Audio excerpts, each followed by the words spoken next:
Guys, if we all come together and even give £1 and reach our £10,000 goal, 300 families, over 1,000 orphans are going to benefit. Please help me reach my target now. Salam Eats. Yes, brothers and sisters, you can choose whatever you want, brothers and sisters. Your local halal restaurants, round the corner, in your neighborhood, inshallah. Chico's is one of those I've went to. Amazing food, alhamdulillah. Download them now and find your halal spots. Assalamu alaikum wa rahmatullahi wa barakatuh, brothers and sisters and dear friends. So, Khabib came out and said that these ring girls are absolutely useless. Do I agree with him? 100%.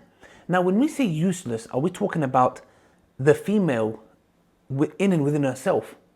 No, we're talking about what she is doing or what she is told to do, or let's suppose and say what she chooses to do. You know, choose. If you don't have if you are told how to think, how could you make the right choices with your free will?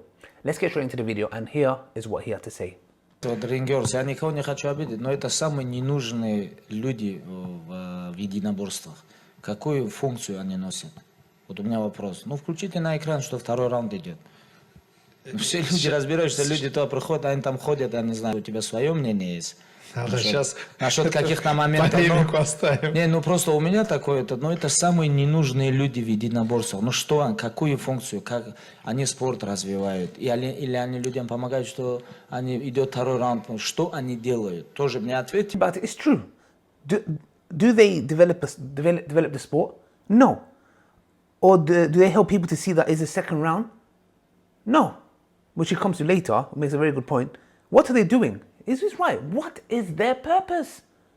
Пример, да? И вот эти люди проходят и показывают людям, что вот второй раунд идет. Но никто не смотрит на эти таблички. If you think about it, what he's saying is very true. How many people are looking at these ring ladies putting up the round 2, round 3 sign? Who the hell is looking at round 2? Yeah? Who needs anybody to say this is round 2? Let's be real and be honest, because that's what I love about Khabib. Yeah? I love people that are honest and to the point.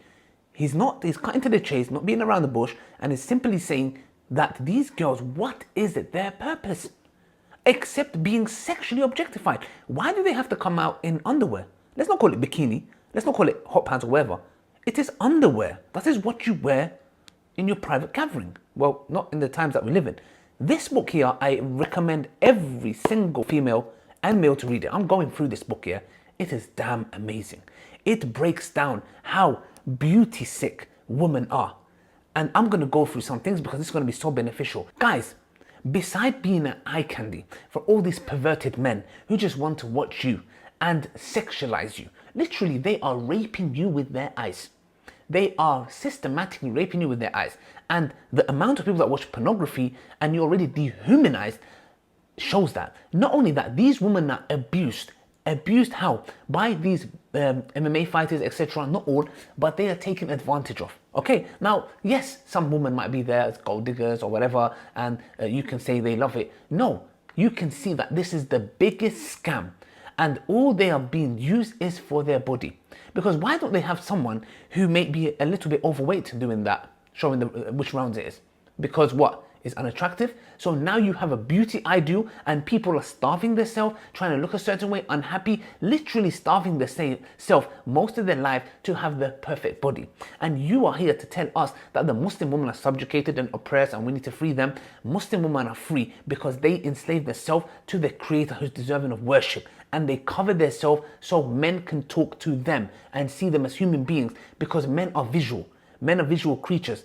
Brothers and sisters, wallahi, if you think about it, the hijab, yeah, or what Allah orders a woman to wear. Okay, Allah doesn't say that Muslim women should wear the hijab or wear the abaya because men can't control themselves and the animals. No, that's nonsense. Because Allah tells a believing man to lower the gaze. A man has to lower the gaze. We shouldn't be looking at that, period. Let me read some stuff from this book. So this author, Rennie Engel, has a PhD, basically did a study. And the study was the following. I gave over 100 young women at Lloyd University, Chicago, the following instructions. Many researchers have studied what the ideal woman looks like according to our society's standards. Take a moment to think about what this cultural ideal woman looks like and describe her. Now, please take a moment to imagine that you look just like the woman you just described. Think about the ways in which you believe your life would be different if you looked like this woman. how would things change for you? That was the question. And this is what follows. This is what she said. The response was so upsetting that I considered stopping the study early. One young woman told us that if she could just be beautiful, she would finally be able to focus on her inner abilities and talent. My gosh. And that is what a woman is. You are more than your beauty. Your inner talent should shine. And that is it. This is the reason why Islam tells a woman to cover, so men do not fall in love with the wrong way or want you for other reasons. Yeah, okay. And they are focused on your face, speaking to you. Even then they should lower their gaze. Speaking to you, not you.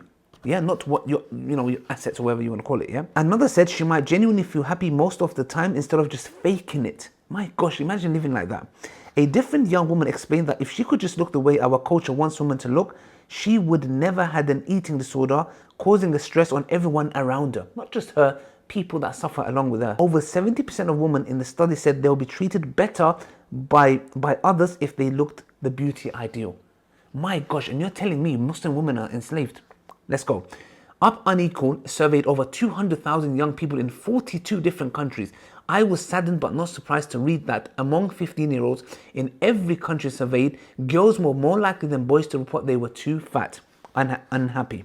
One 36-year-old woman I spoke to estimated that she had been on a diet for somewhere between a third and a half of her life. Responding to a kerfuffle over having her body airbrushed thinner on the cover of Flair, actress Jennifer Lawrence recently called out those who fat shame. In an interview with Yahoo CEO Marissa Mayer, Lawrence asked, "What are you going to do? Be hungry every single day to make other people happy?" Careful reviews of weight loss research suggest that for most people, the only way to permanently diet your way to significantly lower weight is to be willing to remain hungry every single day. So what Khabib said is absolutely right. These women are absolutely useless in the sense, that the job that they're doing, it's like me coming and saying, get someone and be like, just stand here, half naked in your pants, and just put up a sign saying cheeseburgers, yeah? You have nothing to do with the cheeseburger. Nothing. But I am using you as a piece of meat, yeah, to lure people in. If you are not treated as a piece of meat by this industry, I don't know what being used means.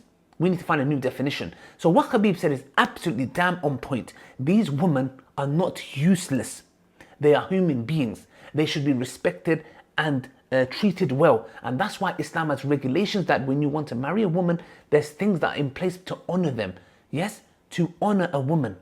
But sadly, in today's time, men use these women how they please, how they like. They are used in all kinds of industries, the pornography industry, you name it. Yeah, they are used and abused. And they choose this and brainwash you to the level that in my Jahiliyyah, there used to be girls in the clubs that I used to go. And the rapper is saying, excuse my language, yeah? The rappers will say, I don't know, these hoes, etc., whatever. And they will be like, yeah. And I'm thinking, my gosh. I'm thinking now, like I was a jahil, I was an absolute ignoramus there as well. Yeah, and these rap music, these industries dehumanize women. Yeah, women became human in my eyes when I came to Islam. They became human. Yeah, before that they were nothing but sexual objects.